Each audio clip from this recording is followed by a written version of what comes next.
En diciembre. Esta.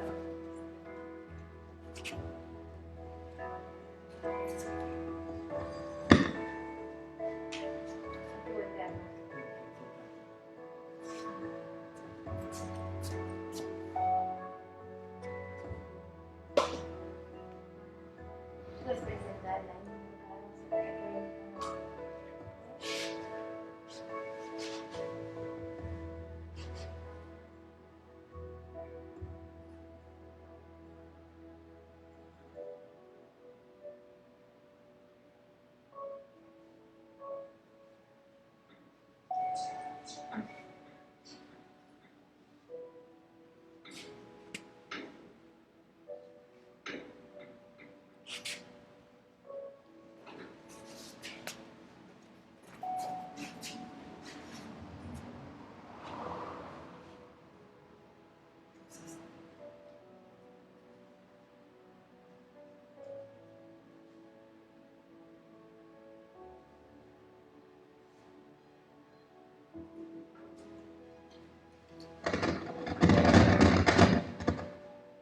Muy buenas noches, tengan todos ustedes a través de esta transmisión. Estamos ya en la segunda semana de estas jornadas de salud mental y el Colegio de Psicólogos del Estado de Yucatán, a través de la Comisión de Psicología Jurídica, presentamos este conversatorio. Déjenme presentarles a la maestra Karina Pérez, quien es licenciada en Psicología, quien tiene maestría en Psicología Jurídica, tiene diplomados en Psicoanálisis, Investigación y Psicología Social, cuenta con una formación profesional en otras áreas como violencia, adicciones y educación especial. Buenas noches. Hola, ¿cómo están? Buenas noches. También tenemos con nosotros al doctor Vidal David Gallego Ramírez, quien es licenciado en Psicología y también maestro en Ciencias de la Educación. Es doctor en Psicología, está en trámite, tiene diplomado en Tanatología, es perito forense, especialización en terapia visual y auditiva. Bienvenido, doctor. Muchas gracias. Buenas noches. Muchas gracias. Buenas noches. También la maestra Deyanira Trinidad Álvarez Villajuana. Muy buenas noches. Quien es licenciada en Psicología, tiene maestría en Psicología y Derechos Políticos y Procesos Electorales. Es doctorante en Ciencias de la Educación, es perito en Psicología con el registro en el Poder Judicial. Muy buenas noches. Y próximamente abogada. Muy buenas noches. Pues adelante, iniciamos ya. A ver, Karina, si nos haces el favor. Pues bueno, hoy el tema que tenemos sobre la mesa es el tema de los derechos a la salud mental, ¿no? De los derechos de las personas a la salud mental. Y pues básicamente pues sería abordar esto. Creo que desde nuestra competencia como psicología jurídica, pues nosotros estamos un poco con esta relación cercana con el derecho, ¿no? Y creo que vale la pena pues que la gente conozca un poco más sobre este tema. Y yo creo que para iniciar igual un poco el qué es la salud mental, ¿no? Me imagino que en otros programas también ya lo abordaron, pero vale la pena pues que nosotros igual comentemos un poco sobre esto, ¿no, colegas? Sí, claro. Ok, pues bueno, la salud mental, ¿quién quiere abordar? Claro que sí, con muchísimo gusto. El tema de la salud mental es algo fundamental. Todas las personas, sin distinción alguna, de raza, de religión, nivel económico, social, todos tenemos claro que con la salud mental podemos avanzar y sin ella.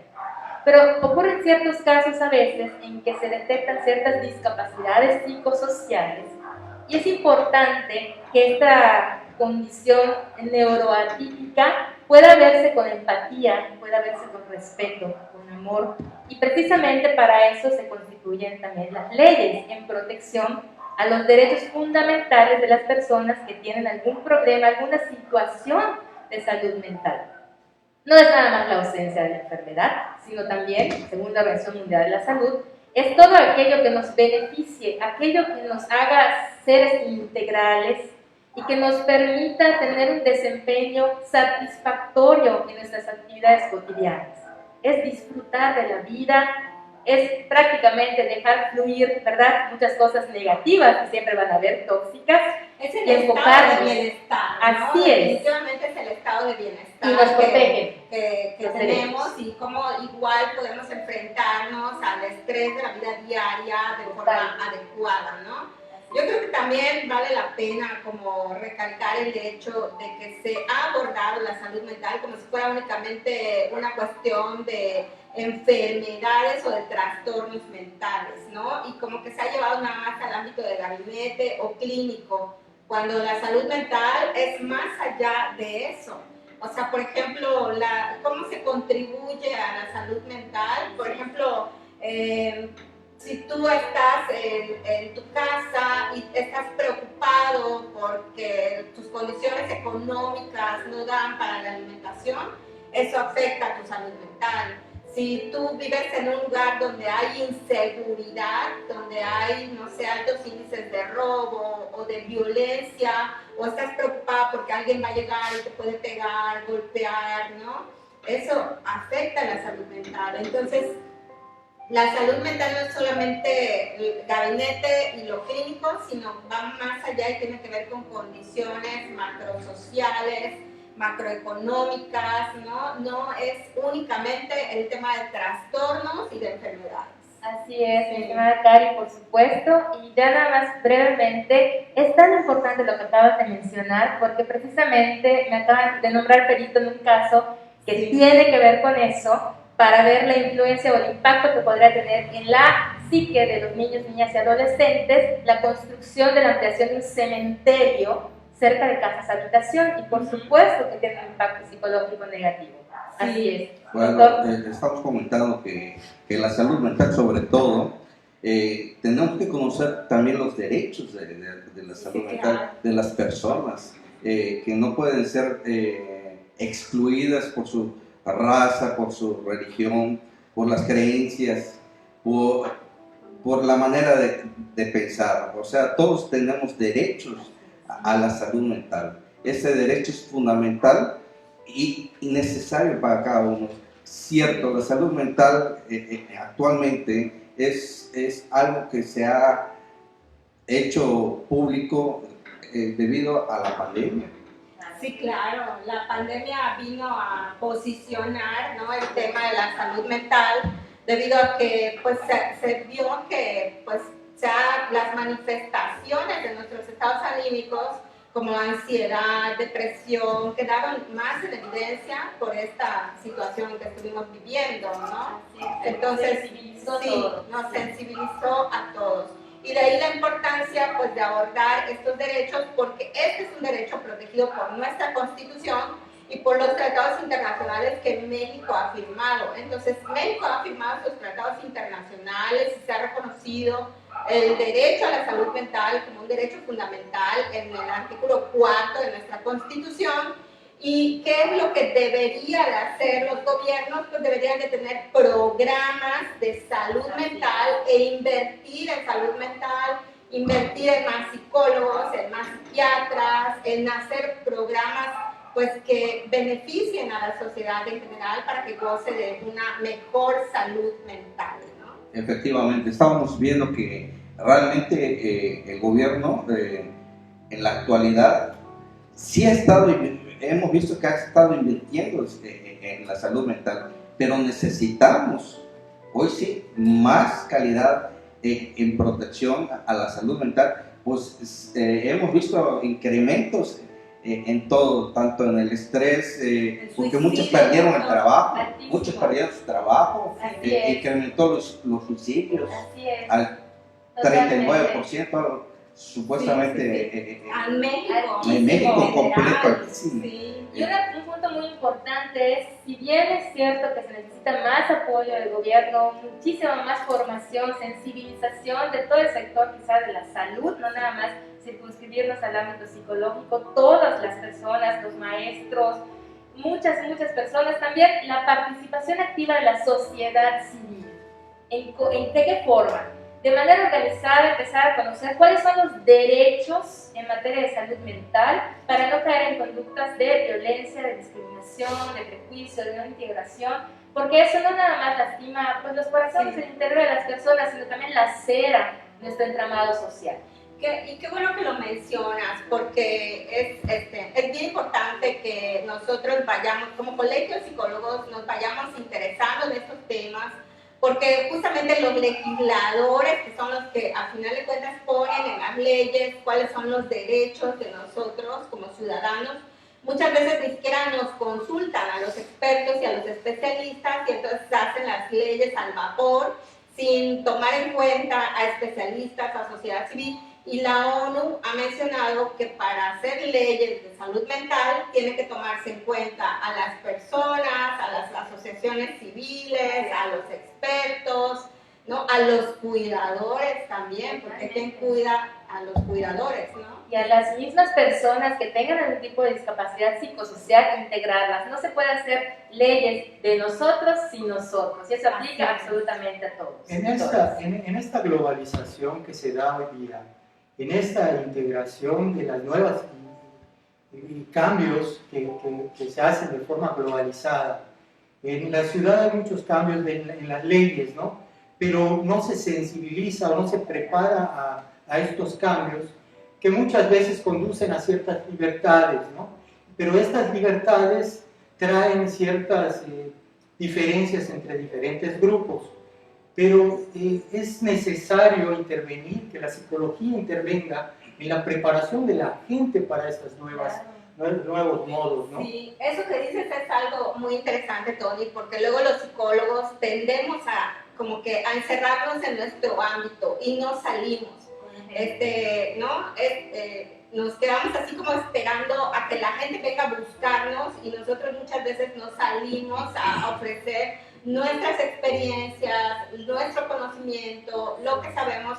Y entonces actividades como esta que hoy estamos practicando a través del Colegio de Psicólogos y a través de las redes sociales que ustedes nos pueden ver y pueden enterarse de estos temas, pues creo que es trascendente e importante para el Estado, para nuestra sociedad, nuestra comunidad, ¿no? Definitivamente, y algo que es muy valioso es que independientemente de que tenemos una labor profesional, ética, de expertos, también necesitamos entender que somos ciudadanos de tiempo completo. Y en ese sentido tenemos una responsabilidad social con el que sufre, con el prójimo, con la persona que tenemos enfrente, que debemos tratar como nos gustaría a nosotros ser tratados.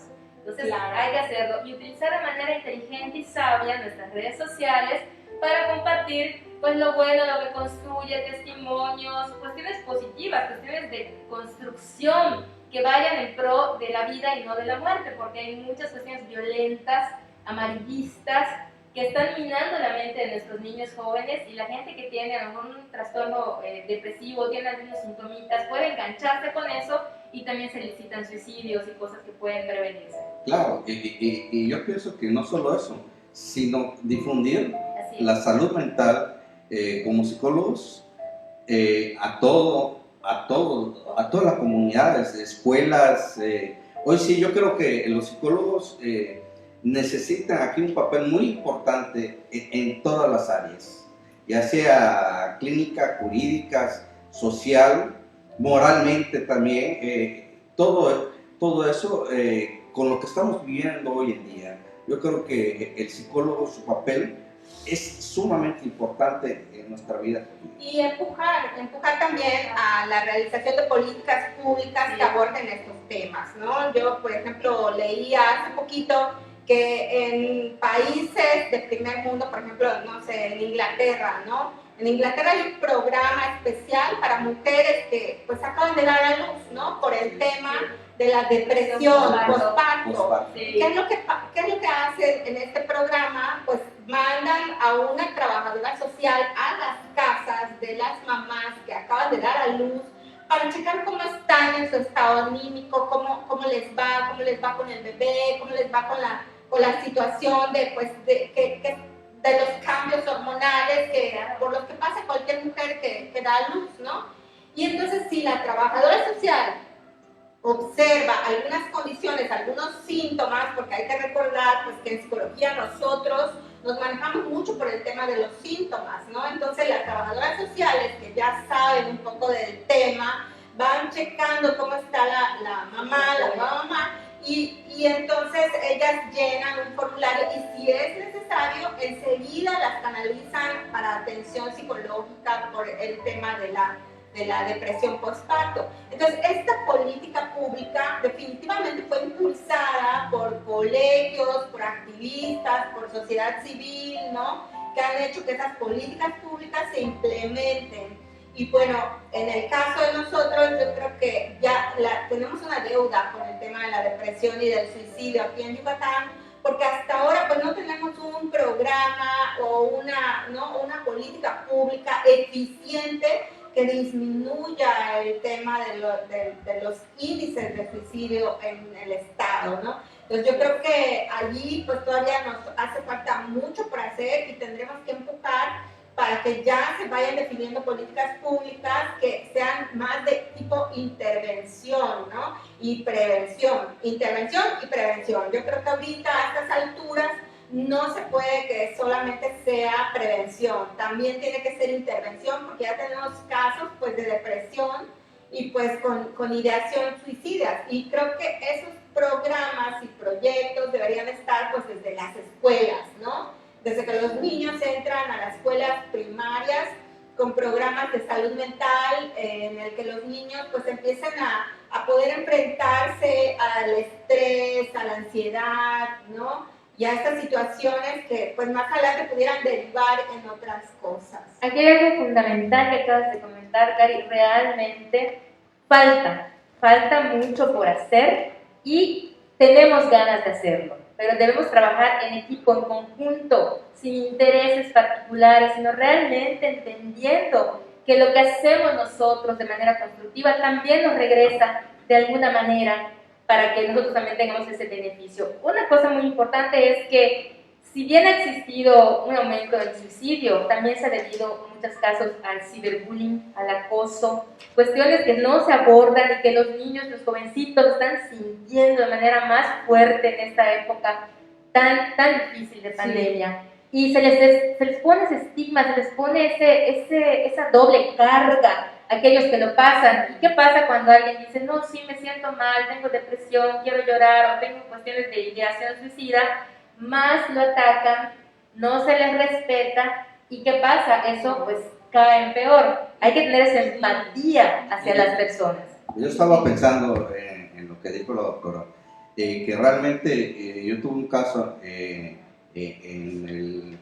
el trauma postparto debido a la depresión que sufrió que cuando tienen al bebé no lo aceptan. Entonces, aparentemente la persona está completamente normal, pero yo creo que debe haber un psicólogo, un psiquiatra, ya hoy sí en los hospitales, no digamos, vamos a derivarlo al hospital psiquiátrico, no, dentro, yo creo que de las instituciones, del mismo hospital, ver a la persona porque por eso yo decía, difícil. Doctor, el tema de las políticas públicas, porque las políticas públicas sirven también para llevar dinero justamente a esos programas, a esos proyectos, a esas necesidades, ¿no? Y México invierte, creo, si no me equivoco, creo que invierte $1 por persona para el tema de la salud mental, ¿eh? Sí. Y creo que es mucho lo que estoy diciendo.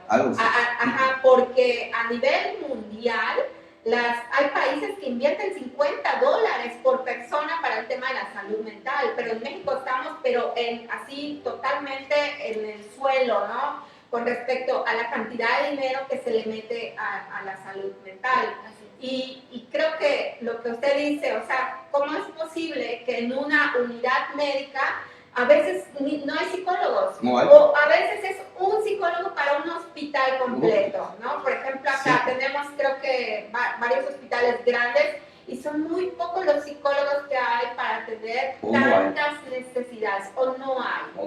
¿No? Entonces, yo creo que ahí hace falta que empujemos Totalmente. los psicólogos, que empujemos los psiquiatras, que empujemos las personas que nos dedicamos a este tema para que empiece a abrirse en el campo de la Secretaría de Salud o de las direcciones municipales de salud, más plazas para gente que se dedica al tema. Hay un proyecto muy importante que se llama MHGAP, que me invitó un gran amigo, el doctor Manuel Ruiz Mendoza, mandamos muchos saludos, Rosy Canul también, Sabir, mis colegas, y es un buen intento que se hizo, de verdad, de entrenar a personas de la salud mental, en la materia de salud mental, precisamente en el área de prevención del suicidio. Excelente MHGAP, muy bueno, pero hay que reforzar más todas esas áreas. Claro. Y también, no nada más de la parte experta o de profesional, sino de la parte ciudadana, las personas, apoyarnos y no estarnos tirando tierra, es decir, no hacer leña del árbol caído, generar mayor empatía social hacia la persona con una discapacidad psicosocial porque no lo eligió y porque vale lo mismo que cualquier otro ser humano. Tenemos dignidad, los derechos fundamentales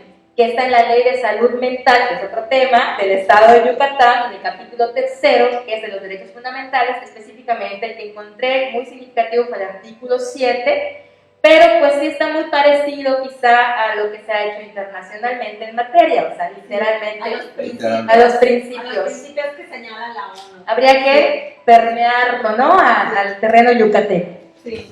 Sí, la pandemia sí destapó muchas situaciones, sobre todo en la cuestión de los hospitales, ¿no?, y la atención para los ciudadanos. Y en ese ámbito vimos y vivieron muchos el llamado estrés del cuidador, este derecho que tienen ellos a ser atendidos por la atención que ya les desgastó. No hay la demanda como para atender a cada uno de los trabajadores que fueron doctores, enfermeros, los médicos se quemaron, se desgastaron, guerreros. Y como se dice, si no hay psicólogos en los hospitales, ¿quién atiende a los médicos que se están desgastando y se continúan desgastando? Totalmente. Estresados completamente. Y hasta dónde este estrés puede causar quitar, eximir de una culpa. O sea, podría eximir de una culpa, ¿no? Y sin embargo, podría entrar en duda. Bueno, fíjese que el médico, cuando entra, en el caso de la pandemia, cuando entró la pandemia, hubo una depresión en los médicos, y no solo una depresión, una ansiedad completa debido a estos problemas de la pandemia, porque muchos médicos relegaron a veces a sus pacientes, a su familia, se aislaron, y como ellos son los soldados, pues sí, literalmente como nosotros debemos ser los soldados de la salud mental. La primera barrera debe ser los psicólogos, no puede psiquiatría. Entonces, pero nosotros como la primera barrera debemos detectar esos problemas. Y aquí hay un punto fundamental. Si bien es cierto que muchas personas en la sociedad ya están educadas y que ya saben que ir al psicólogo o ir al psiquiatra no significa locura, sino al contrario, significa inteligencia, sabiduría, querer estar, si ya estás bien, querer estar mejor. Hay que quitar ese prejuicio, esa etiqueta, ese estigma tan terrible, porque entonces no estaríamos haciendo nada pues sabio, diciendo, pues que vaya al psicólogo, pues todo el mundo se burla. Al contrario, hay que generar esa transformación de mente, esa renovación de mente, para que entiendan que todos los humanos podemos pasar por ciertas adversidades, y lo importante es salir adelante con esa resiliencia, la vas aprendiendo, vas fortaleciéndote, y no tengas pena. Si quieres ir al psicólogo, anda, disfruta. Si quieres ir al psiquiatra, anda, disfruta. Crece como persona y haz valer tus derechos. Y este miedo que se sintió cuando vino lo de la pandemia, hizo que porque era de miedo a lo desconocido. Entonces, ahí va una cuestión que me viene ahorita a la mente, es este desconocimiento, ¿no? Se normaliza y entonces bajamos la guardia. Ese fenómeno se da. Y me remonté, me vino a la mente cómo durante los actos violentos, que también hay jurisprudencia que pues ayuda, entonces la psicología se entrelaza también. Cómo la violencia también se normaliza. Entonces hay que estar el psicólogo atento a estas, pues desde el psicólogo familiar, ¿no? Que toda familia debe tener un psicólogo, tener acceso al psicólogo y cómo llevar este apoyo para sacar de esa normalización, para entender las diferencias que hay. La violencia no va a dejar de ser violencia, ¿no? Y entonces, pues de esta forma evitar ciertas situaciones que se den en el caso, que lleguen al caso jurídico, ¿no? Así es impresionante cómo ha proliferado la cantidad de violencia en los medios de comunicación, en los jueguitos de video. Ahorita los niños están repitiendo lo que están absorbiendo de su entorno. Bueno, es tremendo. En las series, tremendo. En la serie de Netflix que se está pasando, ¿no? ¿Cómo se llama el juego del calamar? ¿No? Y que le están avisando a los papás que no dejen que sus hijos pequeños vean esos programas. Desgraciadamente muchas papás pues salen a trabajar y pues ya no está, digamos, no lo tienen, ¿verdad?, tan pendiente, pero bueno, sí, como dices tú, de ella se ha normalizado tanto la violencia. Los challenges son terribles. Sí, bueno, hace poco yo leí en un medio de aquí, en un medio de comunicación de aquí de Mérida, de Yucatán, que una niña la llevaron al hospital porque intentó autolesionarse, porque en el internet encontró a alguien que hay como un juego como en el que ellos se autolesionan, y detrás de esos juegos hay pues mentes adultas, maliciosas, psicópatas escondidos bajo una red y que lo que hacen es grabar estos videos que los niños filman y ellos los meten en el bajo mundo del internet, ¿no? Entonces los papás, ahora que estamos en esta modalidad de distancia, pues tienen que estar checando constantemente qué es lo que están viendo los niños, ¿no? Bueno, ese punto, doctora, es muy importante porque ha resultado que debido a la incremencia de tantos violencia entre los niños, jóvenes, adolescentes, es debido a los juegos, debido ahora a que cada productora como Netflix, grandes plataformas que ahora hacen sus propias películas, que esta película que tan famosa como El Calamar ha hecho estragos en la adolescencia. Completamente, ya hasta hay el disfraz, todo ese juego malicioso. Entonces el niño ya está sumergido, ¿sí? En ese mundo virtual, ya no ve la realidad. Y de ahí la importancia de recalcar que la salud mental es más allá del consultorio. Tiene que ver con las oportunidades que tienen los niños y los jóvenes a tener lugares dignos o tener circunstancias que mejoren su desarrollo, ¿no? O sea, por ejemplo, pues que los niños tengan opciones, ¿no? Ahorita, ¿qué nos pasó? Los padres de familia que trabajan y dejan a los hijos solos bajo la computadora porque se tienen que conectar, y la televisión, y claro, entiendo, la pandemia nos orilló a esto, pero allí yo creo que nos faltó creatividad a todos, ¿no? A la sociedad en general, para ver cómo hacerle para que estas situaciones no pasen y no ocurran, ¿no? Precisamente es un punto toral lo que acaban de abordar. Queremos ir en pro de la protección de la salud mental, empezando desde lo más básico, nuestros niños, nuestras niñas, nuestros adolescentes. ¿Qué tenemos que tener? Contenido de calidad, promotor de valores, inspire, que motive, que te ayude a salir de depresión, no que te hunde en ella, que te ayude a ser más pacífico, no que te vuelva violento, porque a lo mejor puede haber una cuestión latente ahí, se engancha el niño y ahí vienen las matanzas y tanta cosa que hemos visto en ciertos escenarios antes estadounidenses y ahorita ya replicados a lo largo del mundo. Precisamente por eso, independientemente de que ya dijeron la marca, ¿no? Netflix, dijeron, hay otra buenísima que se llama Yogma, que son contenidos de calidad, pro salud mental preciosos, que le encontré, me enamoré y ahorita ya lo estoy promoviendo, pero felizmente. Me invitan a los cafés Yogma. Yogma, que significa sabiduría. Okay. Precioso. Invita a los cafés Yogma próximamente. Okay.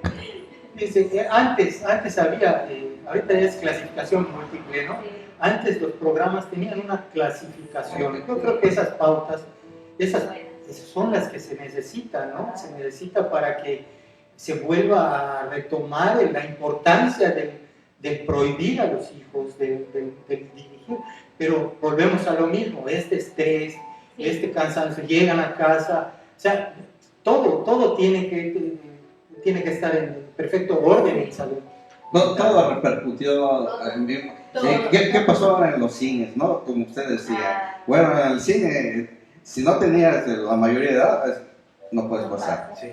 Pero resulta que ahora no hay restricción. Sí. Toda la película en stream, en línea, no tiene restricción alguna. Oye, doctor, qué bueno que mencionas eso, porque también ese es un tema que creo que nosotros tenemos que poner en la mesa, los psicólogos, sobre todo con todos esos adelantos que ha habido con los estudios neurológicos sobre el desarrollo del cerebro, y que ahora sabemos que el cerebro de los jóvenes no deja de desarrollarse sino hasta los 21 años, 22 años, y en México nuestra mayoría de edad es a los 18. Y a los 18 años un joven que no ha terminado de desarrollar su cerebro, que inclusive su poda sináptica está cerca o pronta a esa edad, ya puede ir y comprarse una cheva en cualquier ya puede fumar, ya puede a los 18 años. Entonces yo creo que ya tenemos que empezar a pujar porque nuestra mayoría de edad ya no sea de 18 años, sea de 21, porque a los 18 años dicen, no, es que ya tienen criterio, los jóvenes no, o sea, todavía no tienen ese criterio, todavía está en desarrollo su cerebro, y entonces creo que eso nos ha hecho falta como la valentía de ponerlo sobre la mesa y decir, oye, espérate, o sea, por algo en otros países la mayoría de edad no es sino hasta los 21 años. Claro que aquí viene todo un proceso, o sea, vienen todos otros procesos como por ejemplo lo electoral, lo político, ¿no? Que muchos políticos van a decir, no, mangos, porque me van a quitar un segmento de población muy importante que no tiene tanto criterio y que puedo manipular, ¿no? Pero nosotros, yo creo que tenemos que ir más allá de lo político y empezar a hacer mesas de trabajo, empezar a ponerlo sobre la mesa, porque lo que decíamos, la protección de nuestra gente, la protección de los jóvenes, de los niños, ¿no? Creo que tenemos que hablarlo. Totalmente, Karen, realmente es un punto fundamental, y que la maduración neuropsicológica no se da hasta los 21, 22 años, y quieren de alguna manera darle libertad a los jóvenes de que elijan, cuando muchas veces en su misma identidad, nada de responsabilidad, está muy lejos de haberse pues ya cimentado como personas. Aún así, hay mucho por hacer también en el terreno, no nada más neuropsicológico, psicológico, legal. Las personas deben conocer sus derechos para poder ejercerlos. No puedes tú ejercer algo que desconoces, que ignoras.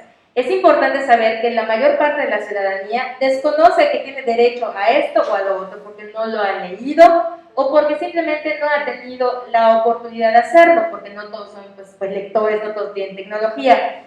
Vamos a ver, aquí, ¿quién sabe de los que nos están viendo muchos de los que nos están viendo seguramente no tienen idea de lo que dice el artículo 7 de la Ley de Salud Mental en el capítulo 3. Dice, ¿con qué se come eso? Así ¿Qué es un derecho? ¿De verdad no me podían hacer eso? ¿Me puedo quejar? ¿Puedo expresarme? Sí. Claro. El derecho a ser atendidas las personas, tienes depresión, ansiedad, lo que tengas, tienes derecho a ser atendida. Tienes el derecho a ser reconocida en tu identidad, pertenencia, genealogía, historia y personalidad jurídica, a ser respetada, tu dignidad humana, singularidad, autonomía y consideración de vínculos familiares. Tienes derecho a recibir pues, el tratamiento indicado, no es de que no hay, tienes el derecho a no ser identificado ni discriminado en ningún sentido por parecer o haber padecido algún trastorno mental, que en esta época pues todos tenemos un poco, de verdad, de músicos, poetas y locos, todos tenemos un poco, pero no locos, sino discapacidad psicosocial, porque la locura además es relativa, ni existe. Ahora, a presentar quejas conforme a los procedimientos establecidos en normatividad vigente, recibir un trato digno y apropiado en procedimientos administrativos y judiciales, no te pueden hacer de menos cuando valemos exactamente lo mismo como personas, a un recurso efectivo ante los tribunales competentes, a la igualdad de oportunidades y trato digno en el empleo.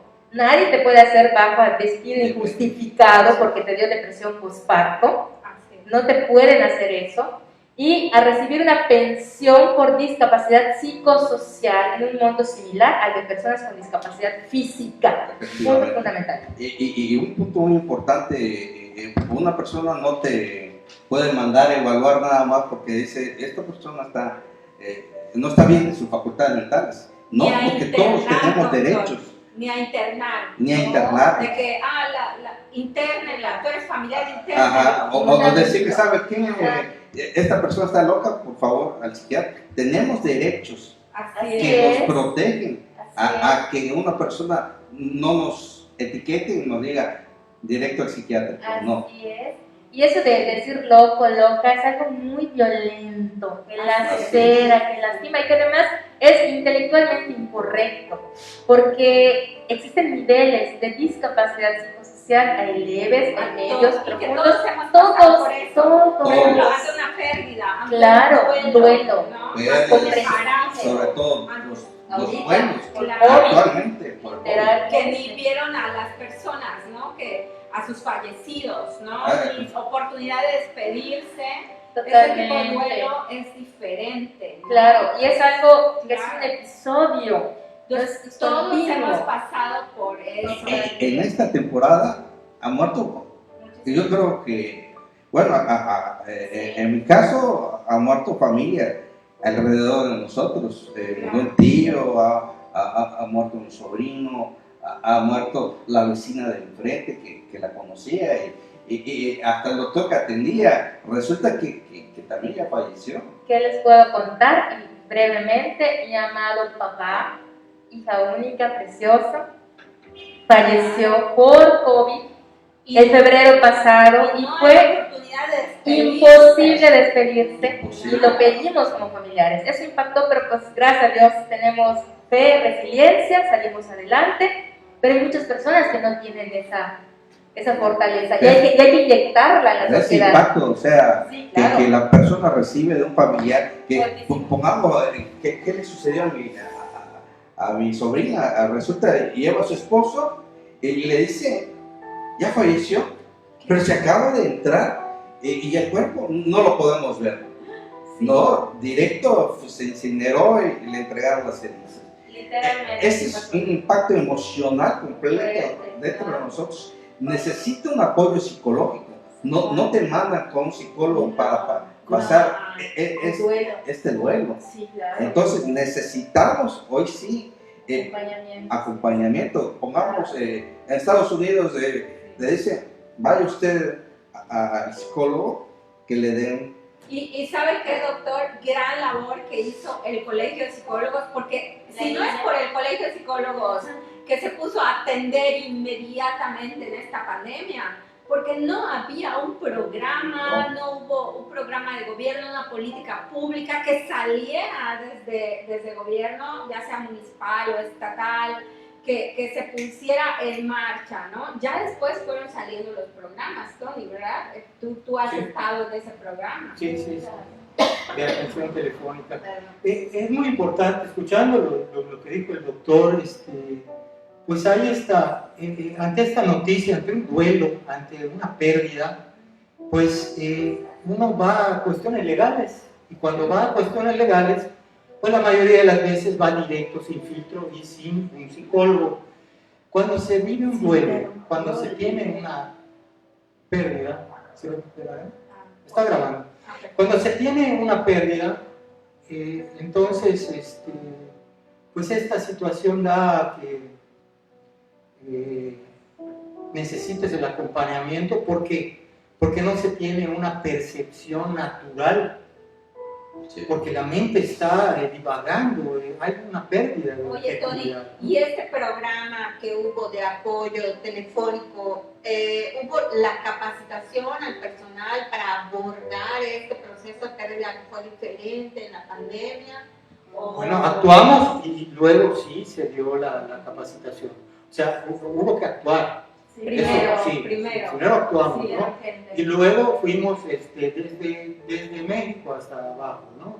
Sí se dio la capacitación. Es que sí, nos agarró de sorpresa a todos, ¿no? Sí, es algo que... Bueno, de sorpresa entre comillas, porque colegas, la mera verdad es que la ONU ya tenía lineamientos desde hace tiempo, desde hace, no sé, 5, 8 años, ya le había advertido a diferentes países, entre ellos México, ya le había dicho, establece líneas de acción ante posibles eventos postraumáticos derivados de desastres naturales y de pandemias. Y ahí están los documentos de la ONU, que tienen hasta el logo de la Secretaría de Salud Federal, y esto no es de ahora. Entonces, ¿pero qué pasó? Que todo el mundo, pues, bueno, voy a hablar como yucateca, colgaron su hamaca los funcionarios federales, y no estoy hablando de ahora, estoy hablando de hace tiempo, porque la OMS lo mencionó, hay que hacer lineamientos, y de hecho se lo dijo tanto a los sistemas educativos como a los sistemas de salud, que nos preparáramos para este tipo de condiciones. Y todo el mundo en México colgaron la hamaca y no se preparó, pero de eso ya estábamos avisados, Ya estábamos avisados, y de hecho están allá todos los lineamientos que la OMS y la ONU tuvieron, o sea, tenían para que nosotros nos preparáramos, ¿no? Aquí hay un punto fundamental, el Plan 2030, Objetivos de Desarrollo, las ODS famosísimas. Ahí está escrito, establecido, como para que uno lo lea, lo aplique, lo regionalice, y por supuesto se generan esas estrategias que necesitan el recipientario final, que es la población. Y pues a ustedes que nos están viendo, que también han tenido alguna pérdida, en mi caso fue de mi papá, es algo muy fuerte, definitivamente. Dios nos ayudó, y a hacer muchas cuestiones de comprensión, de aceptación, de llorar, de desahogarme, y no está mal. Sí, claro que sí, ser psicóloga, y eso es bueno, pero también estructuras de personalidad, hay personalidades más resistentes que otras, pero no tengas miedo. Si tienes ganas de llorar, llora. Si tienes ganas de reír, ríe. Sea auténtico y busca apoyo, consejería. Es importante la orientación sin estigmatizar. Nada. Porque hasta nuestras emociones, digamos, ¿cómo les mencionan a los niños? Que hay emociones positivas y emociones negativas. Y no hay emociones negativas. O sea, la tristeza y el miedo son emociones naturales del ser humano, que tenemos que vivir como seres humanos. Efectivamente. Eso es salud mental. Eso es salud mental. Al hombre le dicen, no chilles, hijo. ¿Cómo no va a chillar? Tenemos sentimientos. ¿No? Así es, efectivamente. Pues, ¿qué te parece si dejamos picada a la audiencia para un próximo? Vamos a hacer uno programa. Me ha gustado mucho, no sé cómo se han sentido. Ay, Muy bien. Muy a ¿Les gusto. gustó la educación? Sí, Sí, no, no. excelente. Yo creo que Sí. nuestro siguiente programa de jurídica aquí lo van a tener con nosotros. Y pues bueno, En su casa. ¿Con qué te que quieres nos con qué manden, quieres ¿no? Que despedir? nos manden igual temas. Sí, Si hay claro. algún tema en particular que abordar, pues sugieran los temas Sí. y Claro. con mucho gusto lo abordamos desde acá Así es. para ayudarles a todos. La justicia, ¿no? Para la psicología jurídica, ¿no? Ese es el tema. Pues Sí. alguien con algo de Comentarios más, finales, algún de cada comentario. Cari. Sí, pues bueno, yo comentarles que el tema pues, de los derechos a la salud mental es de verdad trascendente e importante, porque como mencionamos hace un ratito, se ha considerado a las personas que solamente se ha visto como que las personas que padecen algún trastorno mental, y no es así. Todos necesitamos de salud mental, ¿no? Y todos necesitamos, pues, tener, como decía Deyanira, si los gobiernos y la sociedad nos involucráramos en llevar a cabo esos objetivos de desarrollo, ¿verdad? Ya tendríamos todos salud mental realmente, ¿no? Porque hay que combatir situaciones como el hambre, la pobreza, la violencia, elevar el nivel educativo de nuestros niños, de nuestros jóvenes, ¿verdad? Y todo eso contribuye a tener salud mental, ¿no? Así es. Así es. Quería igual recalcar que realmente en esta pandemia, en estos últimos años que hemos vivido todo, hemos sufrido, hemos vivido pérdidas, duelos, es importante que ustedes como personas que nos ven recurran a un psicólogo. No, estamos hablando de salud. Salud mental es algo hermoso, algo que te puedes liberar de ello. Estás en paz, sacar lo que duele y llenar cosas buenas. Yo creo, sobre todo, tener ese derecho es importante. Nuestra salud mental muy importante. Así es. Y pues tener esa sabiduría que es diferente a la inteligencia. Hay personas muy inteligentes que sufren mucho, pero las personas sabias son aquellas que pueden hacer una buena decisión en el momento justo. Una buena decisión es, en primer lugar, aprender a conocerte, aprender a aceptarte, aprender a dejar ir el pasado, lo que duele, todo aquello pues negativo que se ha acumulado y decidir hoy ser diferente. ¿Se puede construir la salud mental? Sí se puede construir. Es nuestro derecho también el ser protegidos como personas y que otros grupos o personas que quieran violentar, discriminar, atacar, la ley protege a todos los seres humanos en contra de esos ataques porque no son correctos. Recordemos que nuestra dignidad como personas no tiene precio. Es igualita para todos, desde el presidente hasta el que barra en la calle. Todos tenemos dignidad y somos muy amados. Adelante, adelante siempre, sí se puede. Así es. Pues bueno, agradecer a nuestra presidenta, Patti Gilip, por el espacio. Ella aprendió a usar OBS. La conexión Bien, de psicología jurídica. Sí, realmente tenemos dos aspectos, dos naturalezas, la naturaleza tanática y la naturaleza eros, ¿no? Es el amor. Entonces eliminemos todo eso que nos conduce sobre la negatividad, sobre el camino de la muerte y todo, que todo sea vida, ¿no? Perdámosle miedo a la muerte, mucho amor a la vida. Muy bien. Pues, Muchas gracias. Adiós. Que estén muy bien.